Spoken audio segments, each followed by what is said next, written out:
성부와 성자와 성령의 이름으로 아멘. 정신기도 한 목소리로 드리겠습니다.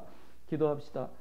전능하신 하나님, 주님께서는 모든 사람의 마음과 소원을 다 아시며 은밀한 것이라도 모르시는 바 없사오니 성령의 감화하심으로 우리 마음의 온갖 생각을 정결하게 하시어 주님을 진심으로 사랑하고 주님의 거룩하신 이름을 공경하여 찬송하게 하소서. 우리 주 예수 그리스도의 이름으로 기도하나이다.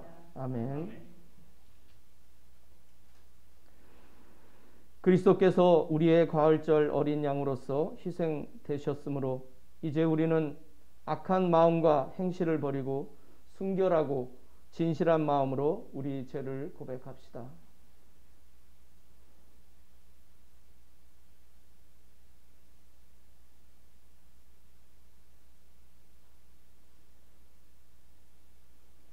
자비하신 하나님, 우리는 생각과 말과 행실로 주님과 이웃에게 죄를 지었으며 또한 자주 의무를 소홀히 하였나이다. 주여, 우리 죄를 용서하시고 우리로 하여금 예수 그리스도 안에서 새로워지게 하소서. 진실로 죄를 고백하는 모든 사람을 용서하시는 전능하신 하나님께서 여러분을 불쌍히 여기시어 예수 그리스도의 공로로 모든 죄를 용서하시고 선행할 힘을 주시어 영원한 생명을 얻게 하소서.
주님께서 여러분과 함께 기도합시다. 생명의 하느님, 부활하신 주님께서 빵을 떼실 때 제자들이 주님을 알아보았나이다. 비오니 우리의 눈을 뜨게 하시어 지금 또 세상 속에서 구원을 이루시는 주님을 드러내게 하소서. 성부와 성령과 함께 한 분 하나님이신 우리 주 예수 그리스도의 이름으로 기도하나이다. 아멘.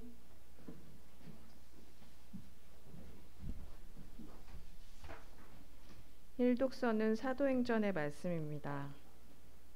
그때 베드로가 다른 11 사도들과 함께 일어서서 군중을 보고 큰 소리로 이렇게 말했다. 그러므로 이스라엘의 온 백성은 분명히 알아두시오. 여러분이 십자가에 못 박아 죽인 이 예수를 하느님께서는 우리의 주님이 되게 하셨고 그리스도가 되게 하셨습니다. 사람들은 이 말을 듣고 마음이 찔려 베드로와 사도들에게 형제 여러분, 그러면 우리는 어떻게 하면 좋겠습니까? 하고 물었다. 베드로가 이렇게 대답하였다. 회개하시오. 그리고 여러분은 한 사람도 빠짐없이 예수 그리스도의 이름으로 세례를 받고 여러분의 죄를 용서받으시오. 그리하면 성령을 선물로 받게 될 것입니다. 이것은 우리 주 하나님께서 여러분과 여러분의 자녀와 그리고 멀리 떨어져 있는 사람들, 곧 하나님께서 부르시는 모든 사람들에게 하신 약속입니다. 베드로는 이 밖에도 여러 가지 증거를 들어 그들을 설득시키고 이 사악한 세대가 받을 벌을 면하도록 하라고 권하였다. 그들은 베드로의 말을 믿고 세례를 받았다. 그날에 새로 신도가 된 사람은 3,000명이나 되었다. 주님의 말씀입니다. 하나님께 감사합니다.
이독서의 말씀은 베드로 전서의 말씀입니다.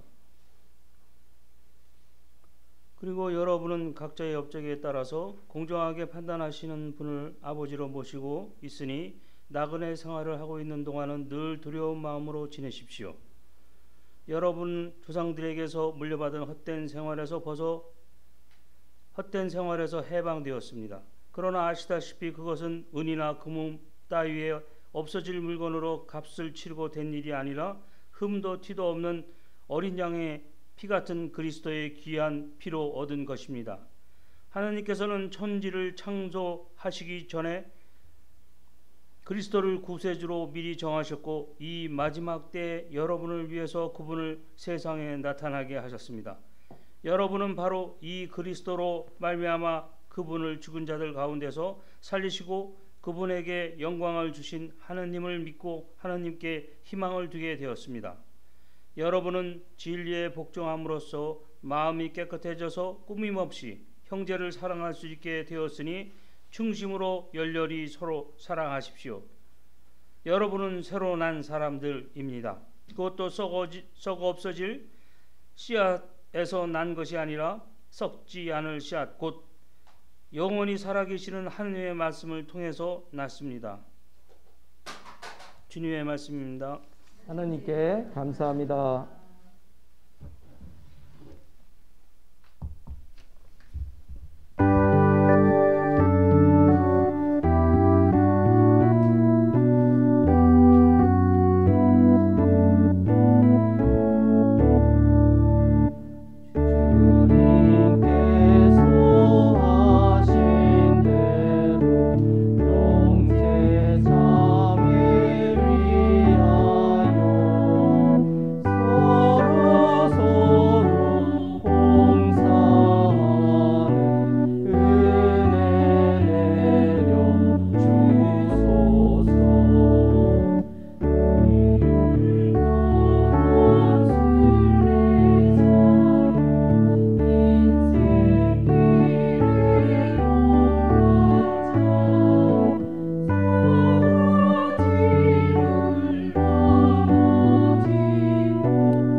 나는 처음과 마지막이고 살아있는 존재이다.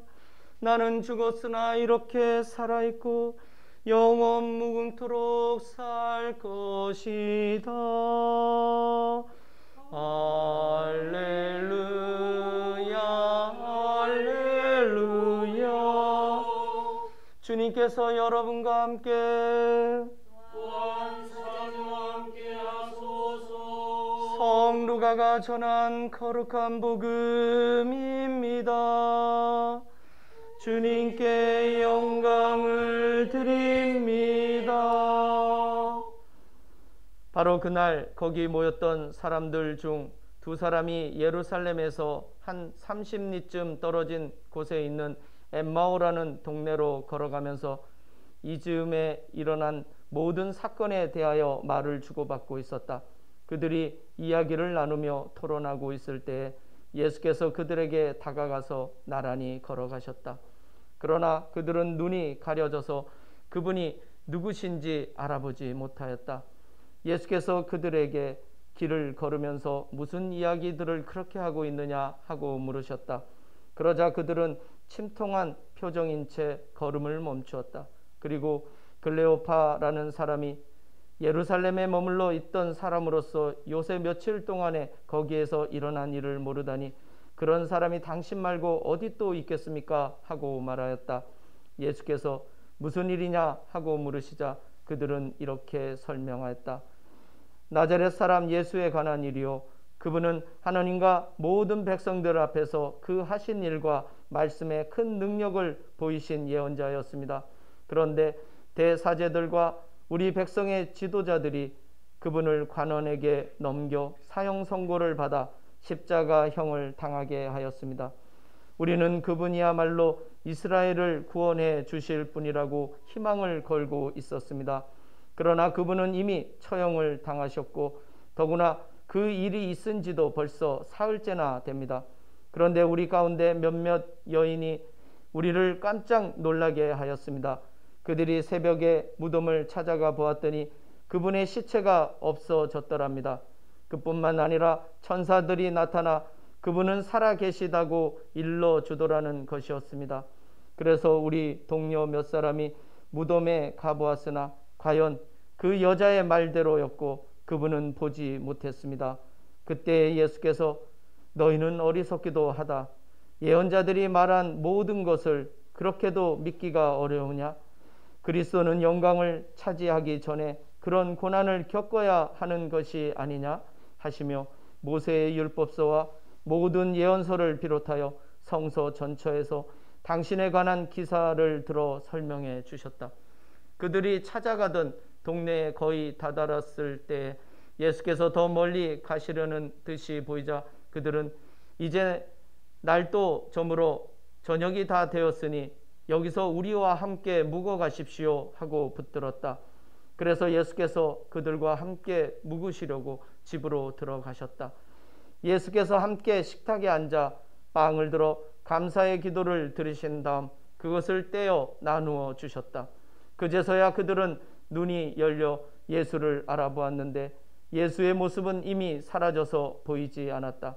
그들은 길에서 그분이 우리에게 말씀하실 때나 성서를 설명해 주실 때 우리가 얼마나 뜨거운 감동을 느꼈던가 하고 서로 말하였다. 그들은 곧 그곳을 떠나 예루살렘으로 돌아갔다. 가보았더니 거기에 11 제자가 다른 사람들과 함께 모여서 주께서 확실히 다시 살아나셔서 시몬에게 나타나셨다는 말을 하고 있었다. 그 두 사람도 길에서 당한 일과 빵을 떼어 주실 때에야 비로소 그분이 예수시라는 것을 알아보게 되었다는 이야기를 들려주었다. 주님의 복음입니다. 그리스도를 찬미합니다.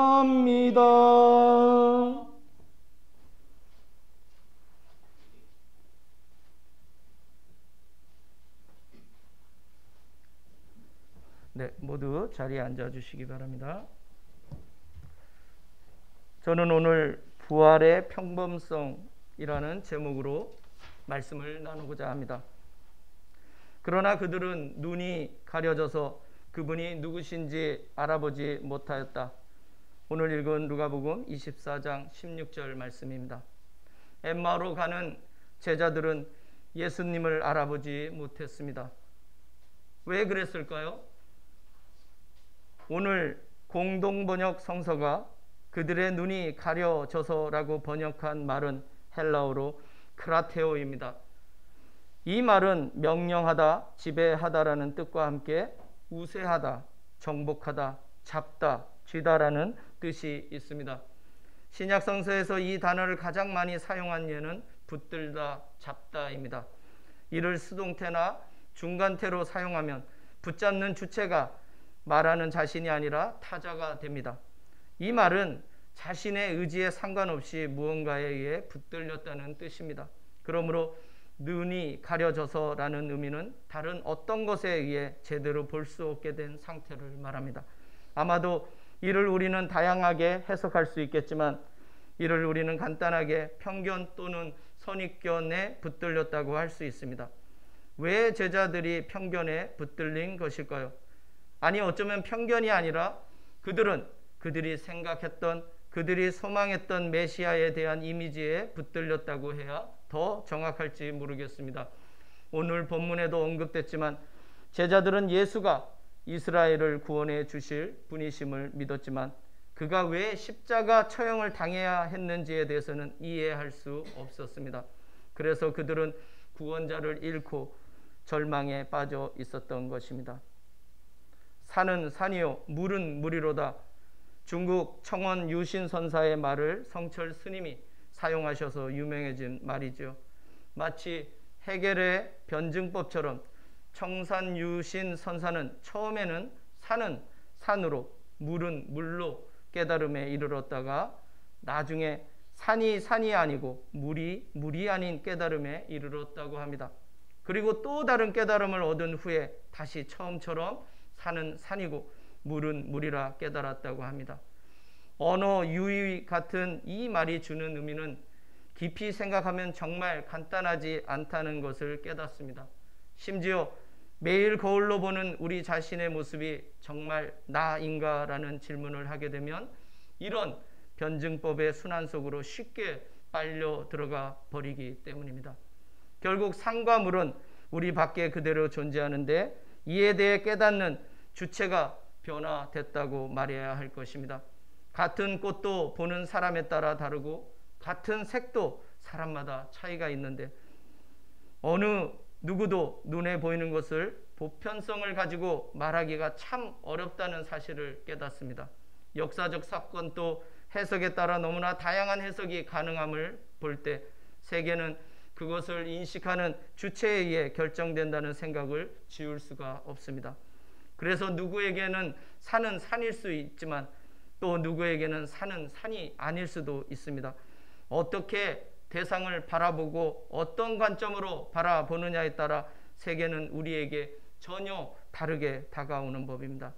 위대한 아티스트를 우리가 칭송하는 것은 그들이 이 세상을 자신만의 시각으로 독특하게 표현하고 있기 때문입니다. 예술가들과 일반인의 차이점이 있다면 예술가는 그러한 세계를 섬세하게 자신의 관점에서 표현하지만 우리는 그것을 무심히 지나치는 경우가 많다는 점입니다. 이런 관점에서 부활을 바라보면 그것이 결코 단순하지 않다는 것을 일견 느낍니다. 죽었다가 다시 살아나는 것, 과연 그것이 부활일까요? 역사적으로 죽었다가 다시 살아난 사건으로 사람들에게 회자되는 사건들이 너무 많습니다. 성서에도 죽은 과부의 아들을 살린 엘리야의 이야기가 있고 나인성 과부의 아들이 살아난 이야기가 있고 회당장 야이로의 딸이 살아난 이야기, 라자로의 소생 이야기, 그리고 3층 난간에서 사도 바울로의 설교를 듣다가 졸려 떨어져 죽은 청년 유디코를 사도 바울로가 살려낸 이야기 등 죽은 자가 살아난 이야기는 성서 안에도 넘쳐납니다. 죽음은 인간에게 모든 것의 끝이라는 인식이 있기에 죽은 자가 다시 살아난 이야기는 사람들의 흥미를 끌 수밖에 없습니다. 그리고 인간은 불로장생의 꿈을 실현하기 위해 여전히 과학적 노력을 기울이고 있습니다. 그러나 죽은 자가 살아나서 숨을 다시 쉬는 것이 부활의 전부라면 예수의 부활은 인류 역사상 가장 아이러니한 사건으로 남았을 것입니다. 왜냐하면 그 수치스러운 십자가의 죽음을 감내해야만 오는 부활이기 때문입니다. 그러나 부활은 단순히 죽은 자가 다시 살아난 것 이상의 의미가 있습니다. 그것은 생명이 영원히 사느냐 마느냐의 문제를 넘어섭니다. 성서를 유심히 보면 부활한 예수는 살아계실 때와 비교해서 대중에게 자신을 드러내는데 매우 조심스러웠습니다. 심지어 살아있을 때처럼 공개적으로 병자를 치료하는 기적도 베풀지 않으셨습니다. 그리고 엠마오로 가는 길에 제자들은 그 오랜 시간 예수와 동행했으면서도 그를 전혀 알아보지 못했습니다. 물론 이 두 제자는 12제자들이 아니라 아마도 70명의 제자단에 속한 사람들일 겁니다. 빈 무덤을 발견한 막달라 마리아조차 예수를 알아보지 못했습니다. 그리고 부활에 대한 증언은 최소한 그의 제자 그룹으로 한정이 됐습니다. 예수께서 살아 계셨을 때처럼 불특정 다수를 부활 후에 만났다는 기록도 없습니다. 그분은 부활 후 살아 계셨을 때처럼 놀라울 정도로 일상적인 평범성을 보여주셨습니다. 그의 부활 이후의 행동은 일반 사람들과 전혀 다르지 않았던 것 같습니다. 그의 모습도 평범했고 단순히 제자들을 만났고 대화도 나누셨습니다. 자신의 몸을 제자들에게 만져보게 하셨으며 음식도 함께 드셨습니다. 심지어 갈릴레아 호숫가에서는 제자들의 아침도 준비해 주시기도 했습니다. 여기에서 우리는 엠마오로 가던 제자들이 예수를 알아보지 못한 이유를 추측할 수 있습니다. 그들은 부활한 예수의 평범성 때문에 그를 전혀 알아보지 못했습니다. 제자들의 눈에 부활한 예수는 그 당시 팔레스타인의 평범한 여행자처럼 보였습니다. 막달라 마리아는 부활한 예수가 동산지기인 줄 착각했습니다. 이것을 통해 우리가 깨닫는 것은 부활이 지닌 지극한 평범성, 즉 일반성입니다. 그것은 영광에 휩싸여 신성을 뿜어내는 거룩한 신의 현형과 완전히 상반된 모습입니다. 우리는 부활이 초자연적인 현상이고 신적인 권능과 영광을 드러내는 사건으로 상상한 나머지 부활한 예수를 제대로 알아보지 못합니다. 막달라 마리아의 언니인 마르타도 마지막에 부활의 때에 하나님의 권능과 함께 부활이 있을 것이란 것을 알았지만 그것이 지금 여기에 일상 속에서 있을 것은 예상하지 못했습니다. 오늘 엠마오로 가던 제자들처럼 말입니다. 아마도 제자들은 부활한 예수가 이미 그들이 변화산에서 목격했던 바 영광에 둘러싸인 신적 현현의 모습으로 부활할 것을 기대했는지 모르겠습니다. 그들이 기대한 것은 예수께서 이스라엘을 구원할 왕의 모습이었는지 모릅니다. 그들은 예수의 죽음과 부활의 연결성을 아직 깨닫지 못하고 있었습니다. 그러나 부활한 예수는 토마가 직접 만져볼 수 있을 정도로 우리와 똑같은 몸을 가진 33살의 팔레스타인 청년의 모습으로 부활하셨습니다. 그는 살아있을 때와 똑같은 모습으로 부활하셨지만 십자가의 죽음 사건 이후 제자들은 이전의 예수를 완전히 잊은 것입니다. 십자가 죽음의 공포가 그들의 눈을 가린 것일까요? 그것은 라자로의 얼굴을 덮은 너울처럼 그들의 인식과 눈을 덮어버린 편견의 너울이었습니다. 산은 산인데 산이 아닌 경우가 됐습니다. 그 제자들이 예수를 깨닫는 순간에 이른 것은 결국 일상적인 식탁에서 진행된 성찬례를 통해서였습니다. 주님께서는 제자들과 평소에 식사하던 대로 빵을 들어 감사의 기도를 드리신 다음 그것을 떼어 나누어 주셨다라고 성서는 기록합니다. 들고 기도하고 떼고 나누기, 이 단순한 빵을 떼는 동작이 성찬례에서 영성체 기도의 가장 핵심적인 동작이며 이는 살아계실 때 예수께서 항상 식사 때 하시던 평범한 동작이었습니다. 이 단순한 4가지 빵을 떼는 동작은 제자들에게 늘 주님을 연상시키는 행위였습니다. 오병이어의 기적을 베푸실 때도 주님께서는 이와 같은 동작을 하셨습니다. 이 동작은 최후의 만찬에서 아주 특별한 의미로 제자들에게 새롭게 각인됐습니다. 일상의 식탁에서 반복되는 평범한 동작이 결국 제자들과 예수를 연결하는 고리가 된 것입니다. 그러나 그들이 그분이 주님이심을 깨닫는 순간 부활하신 예수는 그들의 시선에서 사라지셨습니다. 그들이 부활한 예수를 깨닫는 순간 그들이 그분을 붙들려 했기 때문입니다. 깨닫는 순간 인간은 산이 산이다 하기도 하고 또 산이 산이 아니다 라고 하기 때문입니다. 인간은 자신이 집착하는 것에 자신의 편견에서 좀처럼 자유롭지 못하는 법입니다. 라자로의 소생을 직접 보고도 사람들은 죽음을 이긴 예수의 권능을 믿지 않았었습니다.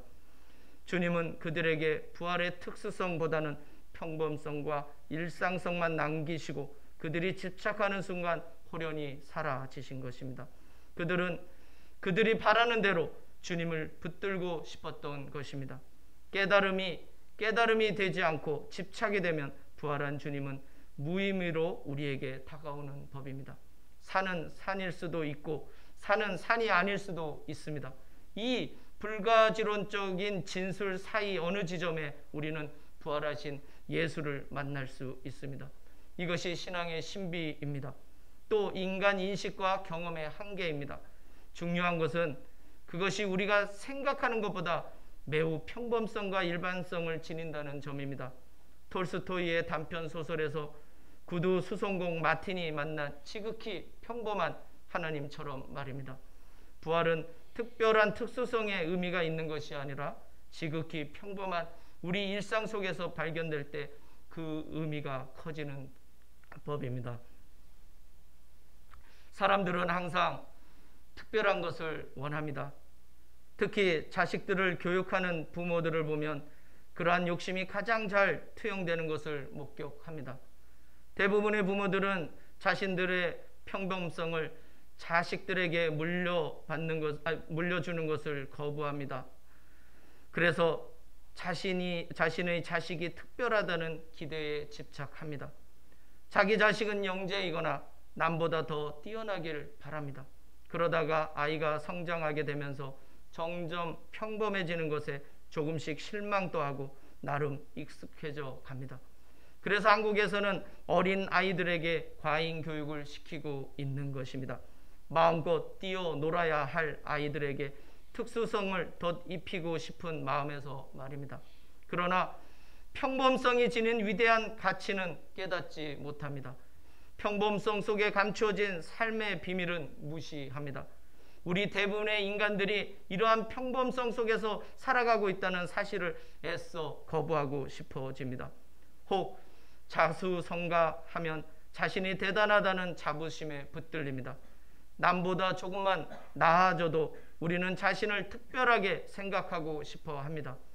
특수성은 늘 남과 비교하는 우리 심리에서 발생되는 욕망입니다. 사람들이 각자 자신의 존재의 자리가 있다는 사실을 일찍 깨닫지 못하기에 우리는 너무 많은 곳에서 삶의 시간과 물자를 낭비합니다. 그러므로 우리가 감당할 수 없는 것을 바라는 특수성에 대한 욕망을 버리시기 바랍니다. 각자가 감당할 능력의 총량이 있는 법입니다. 또한 우리가 감당할 수 없는 하나님의 축복을 간구하며 하나님과 자신을 시험하지 마시기 바랍니다. 모든 사람들은 자신이 감당할 복만큼만 누리고 살 수밖에 없습니다. 그 이상의 축복의 특수성을 간구하다 보면 우리의 일상성과 항상성을 잃고 삶 속에서 끊임없이 좌절할 수밖에 없습니다. 노력으로 되지 않는 일이 있다는 사실을 늙어서 깨닫는 것처럼 비극도 없습니다. 하면 된다는 구호가 얼마나 우리 인간을 성공의 노예로 만들었는지 우리는 지난 20세기를 통해 경험했습니다. 아무리 노력해도 안 되는 일이 분명히 있다는 것을 깨닫는 것, 단순히 운이 나빴던 게 아니라 단순히 노력하지 않았기 때문이 아니라 그것이 자신의 존재의 자리가 아니었기 때문입니다. 그래서 사양지심은 인간이 인간의 본분을 깨닫게 하는 본성인 것입니다. 자신의 분수를 아는 것, 이것이 맹자가 인간의 인간됨에 대해 말한 진리입니다. 그 진리는 예수의 가르침과 맥을 같이 합니다. 부활을 우리가 원하는 방향으로 인식하고 기다린다면 그러한 부활은, 그러한 특수한 부활은 결코 없습니다. 하나님의 축복을 우리의 입맛대로 기대한다면 그것은 은총을 받아도 은총으로 여기지 않게 됩니다. 부활은 지극히 평범한 우리의 삶처럼 지극히 일상적입니다.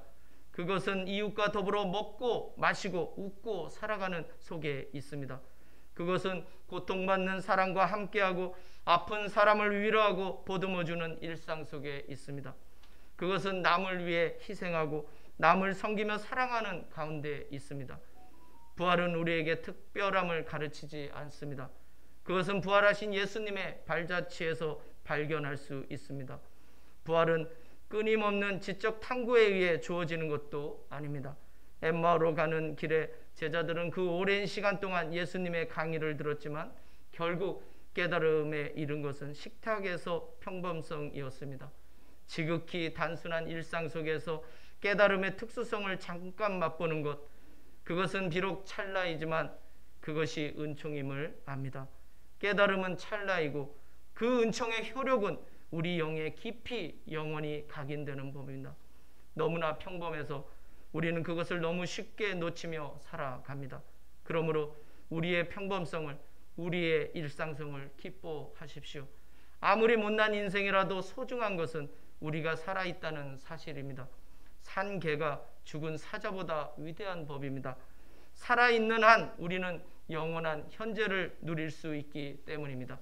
우리가 살아가는 현재가 바로 부활의 아침이며 재림의 그날이 될 것이기 때문입니다. 그래서 지극히 평범한 우리의 이웃, 우리의 일상이 아름다운 것입니다. 이 부활의 아침, 이 제8요일인 이 주일 아침이 아름다운 것은 이 자리를 우리가 함께 하기 때문입니다. 우리가 매주 반복되는 이 자리에서 서로를 볼 수 있는 것이 얼마나 큰 축복인지 깨달으시기 바랍니다. 부활은 이렇게 우리 평범한 일상 속에 깊이 각인되어 있습니다. 그리고 우리는 부활한 예수의 모습을 서로의 모습 속에서 찾을 수 있을 것입니다. 그러므로 서로 기뻐하십시오. 주님께서 부활하셨습니다. 성부와 성자와 성령의 이름으로 아멘.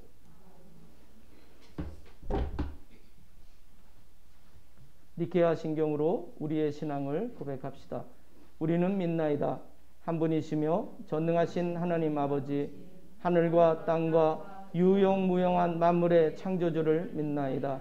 오직 한 분이신 주 예수 그리스도를 믿나니 모든 세계에 앞서 성부께 나신 하나님의 외아들이시며 하나님에게서 나신 하나님이시요 빛에서 나신 빛이시요 참 하나님에게서 나신 참 하나님으로서 창조되지 않고 나시어 성부와 일체시며 만물이 다 이분으로 말미암아 창조되었으며 우리 인간을 위하여 우리의 구원을 위하여 하늘에서 내려오시어 성령으로 동정녀 마리아에게 혈육을 취하시고 사람이 되셨으며 본티오 빌라도 치하에서 우리를 위하여 고난을 받으시고 십자가에 못 박히시고 묻히셨으며 성서 말씀대로 사흘 만에 부활하시고 하늘에 올라 성부 오른편에 앉아 계시며 산이와 죽은 이를 심판하러 영광 속에 다시 오시리니 그분의 나라는 끝이 없으리이다.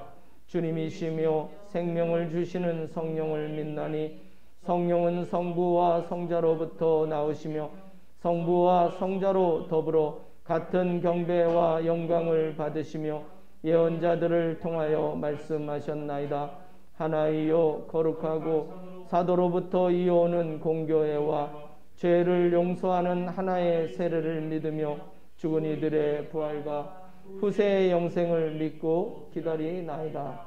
아멘.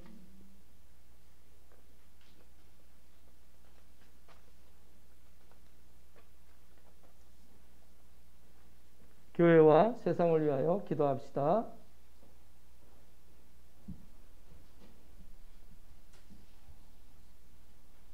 교회를 위하여 기도합시다. 부활의 기쁨을 경험하고 전하는 우리 부산 교구가 될 수 있도록, 그리고 현재 건축 중인 대전 주교자 성당을 위하여, 제주 우정교회와 영주교회의 재정을 위하여, 포항교회의 사목과 선교를 위하여, 그리고 큐슈 교구와 무투루가 주교를 위하여 기도합시다. 주여, 진리와 일치의 은총으로 항상 온 교회를 감화하시어 모든 성직자, 특별히 우리 주교 오네시모와 모든 교인들이 서로 화목하며 합심하여 세상의 복음을 전함으로써 주님의 영광을 나타내게 하소서. 주여, 우리의 기도를 들어주소서. 세상의 정의와 평화를 위하여 기도합시다. 미얀마의 민주화와 미얀마 성공의 8개 교구를 위해 기도합시다. 러시아와 우크라이나의 전쟁이 종식되고 평화를 주시기를, 그리고 우리나라가 외교를 좀 잘해서 하루속히 평화가 이루어지기를 위하여 기도합니다. 주여, 이 세상에 평화를 주시고 특별히 우리나라 지도자들을 인도하시어 악행과 악습을 막으시고 진리와 정의를 지켜주소서. 주여, 우리의 기도를 들어주소서. 가난한 사람들과 병든 이들과 어려움을 당한 모든 사람들을 위하여 기도합시다. 튀르키예 시리아 지진 피해 복구를 위하여, 청년들의 창업, 취업, 주택 문제 해결을 위하여, 특별히 전세 피해를 입은 그런 여러 청년들을 위하여 기도합니다. 교우들이 빠른 쾌유를 위해 기도합니다. 한나 권사님, 김보나벤투라, 김마르타님, 주에스더님, 웨인 오크스 목사님, 강동우, 강서우, 그 외에 마음이 아프거나 몸이 아픈 모든 교우들이 얼른 낫기를 위해서 기도합니다. 주여, 이 변화많은 세상에서 모든 근심하는 사람들과 병든 사람들을 위로하시고 건져 주소서. 주여 우리의 기도를 들어주소서. 우리의 소원을 위하여 기도합니다. 우리 복음화 세신 10년의 넷째 해의 목표를 이룰 수 있도록 특별히 세례 견진을 준비하고 있는 강은화, 황윤정 공선의 견진을 받을 박키프리안 성도를 위해서 기도합니다. 성당 건축 헌금을 위해 기도합니다. 많이 상환이 되었으나 아직 부족합니다. 이 부분들이 주님께서 하루속히 헌금이 모아져서 우리가 이것들을 다 상환할 수 있기를 기도합니다. 중고등부 주일학교 교사들이 세워져서 우리 이 교회가 어린아이들이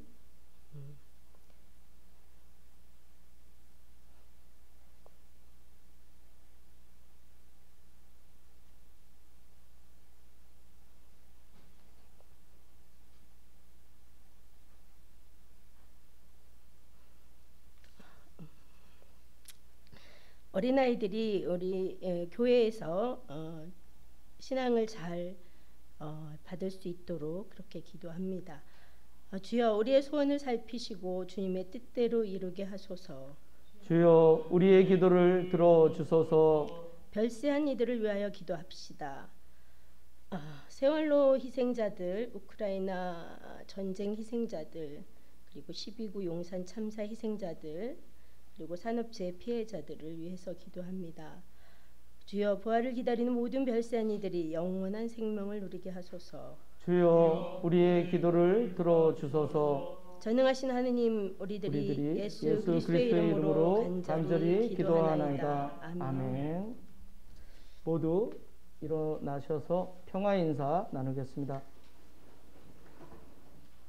할렐루야 할렐루야. 부활하신 예수께서 제자들 가운데 나타나셔서 너희에게 평화가 있기를 하고 인사하시니 제자들은 크게 기뻐했습니다. 다 같이 할렐루야 할렐루야. 주님의 평화가 여러분과 함께 서로 평화의 축복을 나눕시다. 주님의 평화를 빕니다. 주님의 평화를 빕니다. 주님의 평화를 빕니다.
이곳에 오소서, 이곳에 임하소서.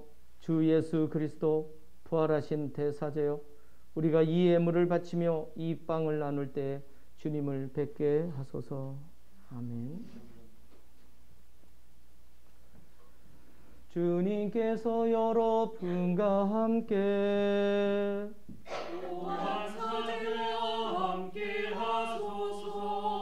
마음을 드높이 주님께 올립니다. 우리 주 하느님께 감사합시다. 마땅하고 옳은 일입니다. 전능하신 하느님, 우리 주 예수 그리스도를 통하여 아버지께 언제 어디서나 감사와 찬양을 드림은 참으로 옳은 일이며 우리의 기쁨입니다.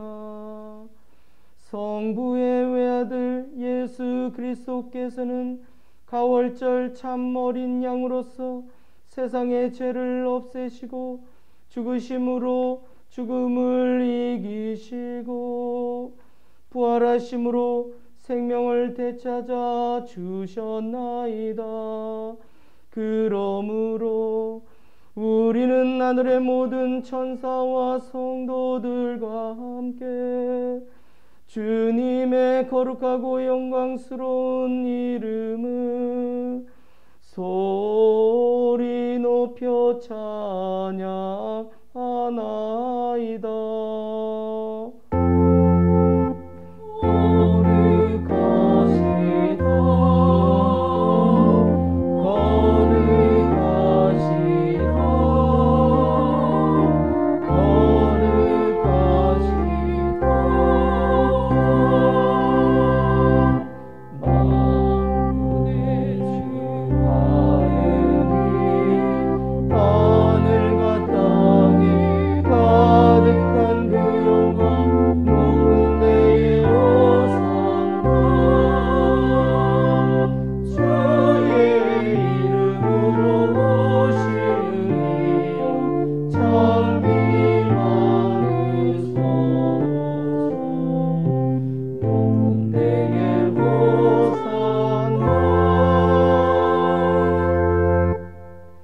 모든 영광을 받으실 전능하신 하나님, 지극한 사랑으로 외아들 예수 그리스도를 이 세상에 보내셨으며 그리스도께서는 우리의 구원을 위하여 십자가에 달리시고 세상의 죄를 없애기 위하여 자신의 몸을 단 한 번 온전한 희생제물로 드리셨나이다.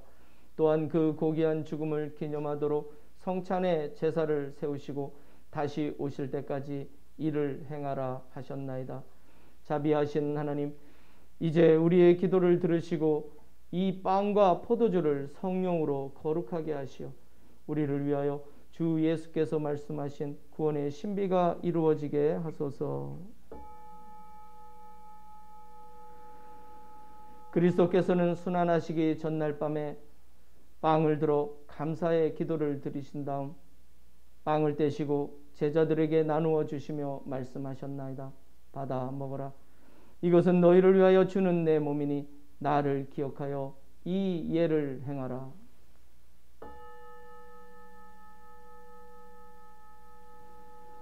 식후에 잔을 드시고 감사의 기도를 드리신 다음 그들에게 주시며 말씀하셨나이다.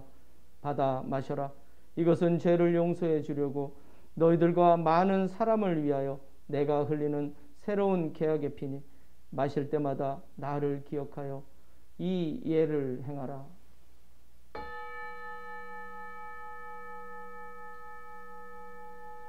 우리는 신앙의 신비를 선포합니다.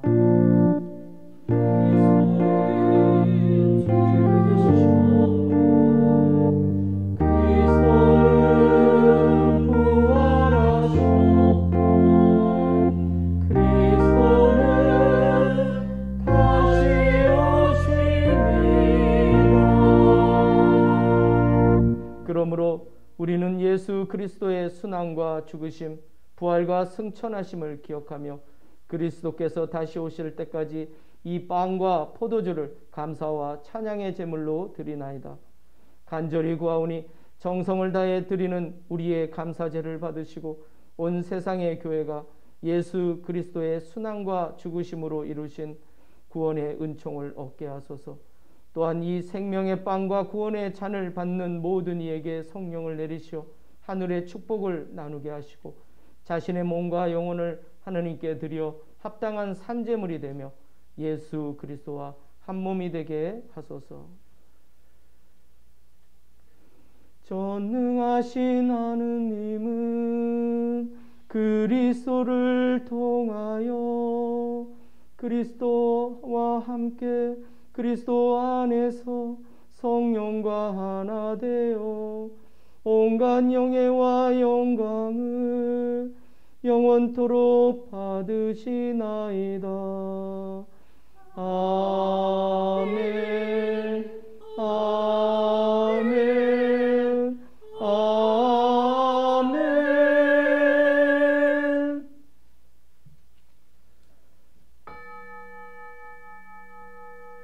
우리 구세주 그리스도께서 가르치신 대로 기도합시다. 하늘에 계신 우리 아버지, 온 세상의 아버지를 하느님으로 만들게 하시며 아버지의 나라가 오게 하시며 아버지의 뜻이 하늘에서와 같이 땅에서도 이루어지게 하소서. 오늘 우리에게 필요한 양식을 주시고 우리가 우리에게 잘못한 일을 용서하듯이 우리의 잘못을 용서하시고 우리를 유혹에 빠지지 않게 하시고 악에서 구하소서. 나라와 권세와 영광이 영원토록 아버지의 것이옵니다. 아멘. 우리는 이 빵을 떼어 주님의 성체를 나눕니다. 우리는 서로 다르나 한 빵을 나누며 한 몸을 이룹니다.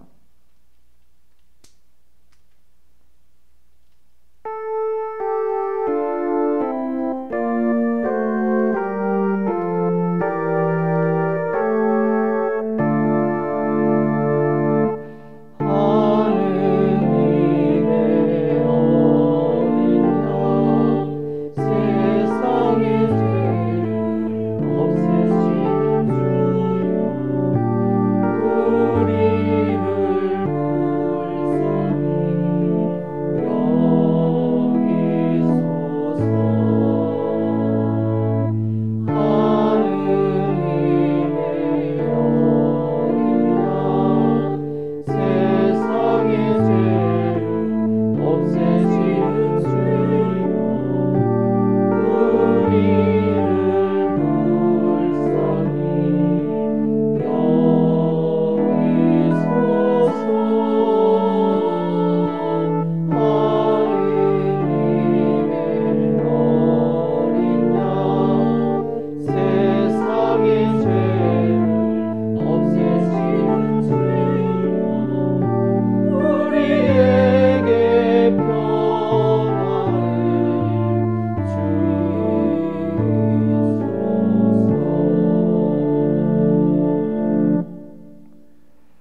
세상의 죄를 없애시는 하나님의 어린 양이 여기 계시니 이 성찬에 초대받은 이는 복되도다. 주여 주님을 제 안에 모시기를 감당치 못하오니 한 말씀만 하소서. 제가 곧 나옵니다. 그리스도의 성체를 지키시오. 영생이 되게 하소서.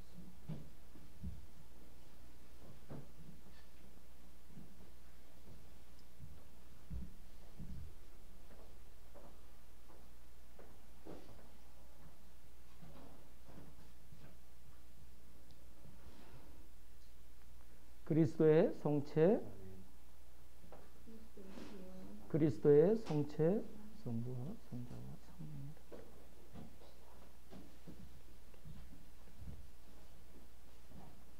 아멘. 그리스도의 성체, 그리스도의 성체, 성부와 성자와 성령이다.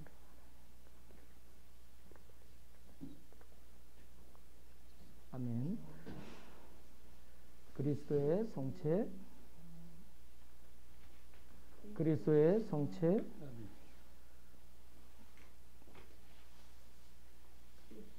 그리스도의 성체, 그리스도의 성체,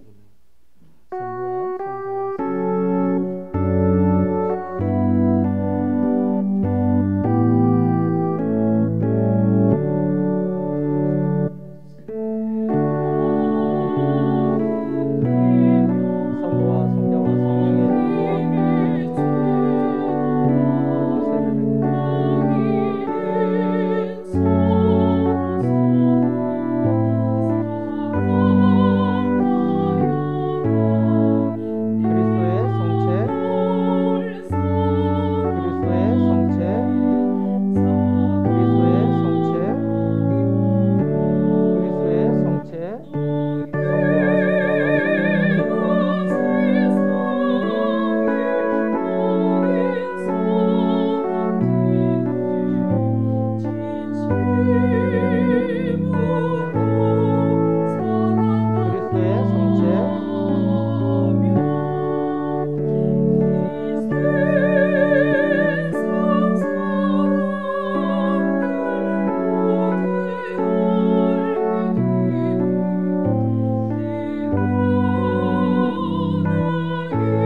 우리 다 함께 영성체후 기도 드리겠습니다. 주보에 있습니다. 기도합시다.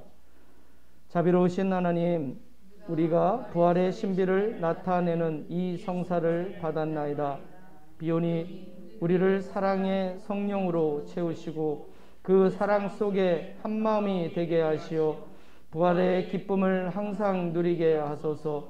우리 주 예수 그리스도의 이름으로 기도하나이다. 아멘.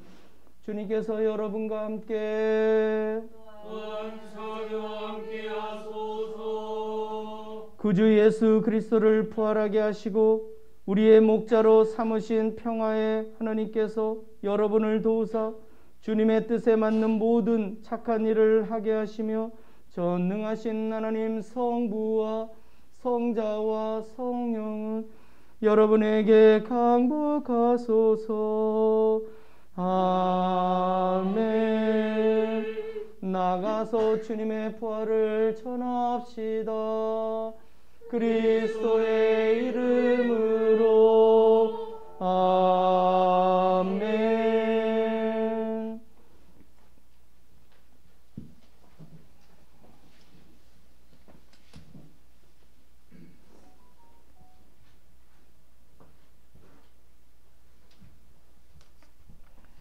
교회 소식을 전하겠습니다. 어제 우리 고사리 같이 뜬 한라에서 고사리 채취해서 했는데 다 말렸습니다. 네, 많이 나왔어요. 한 1.4kg 정도 나왔고 너무 즐겁고 날씨도 그래도 많이 바람은 불었지만 아주 즐거웠던 것 같습니다. 네. 묵주 기도 모임이 있습니다. 예정대로 12시 30분 수녀님께서 인도해 주십니다. 사제가 아닙니다. 우리 주일학교 중고등부 교사가 세워주도록 위해서 기도 부탁합니다. 우리 아이들이 또 우리 학생들이 잘 자라야 우리 교회가 같이 더불어서 이렇게 성장할 수 있는 것 같습니다. 내일처럼 기도해 주시고 관심을 가지시기 바랍니다. 담당 사제 엠마우스 피정이 이번 주에 있습니다. 내일부터 금요일까지 전북 진안으로 가십니다. 그래서 교회가 비어 있어도 언제나 오셔서 기도할 수 있습니다. 그러니까 우리 신부님 잘 또 기도를 통해서 쉼을 통해서 또 앞으로 사목을 잘 하실 수 있도록 우리 기도 부탁합니다. 제주 서귀포 교회 위원 모임이 다음 주에 있습니다. 우리 위원님들 잊지 마시고 같이 다 참여할 수 있도록 일정을 마치셨으면 좋겠습니다. 또 이번에 신부님 피정으로 인해서 수요일 세례 견진 교육은 쉽니다. 착오 없으시기 바랍니다. 우리 동물 축복식 안내를 해드립니다. 이 옆쪽에 왼쪽 면에 보면 동물 축복식 일정이 있습니다.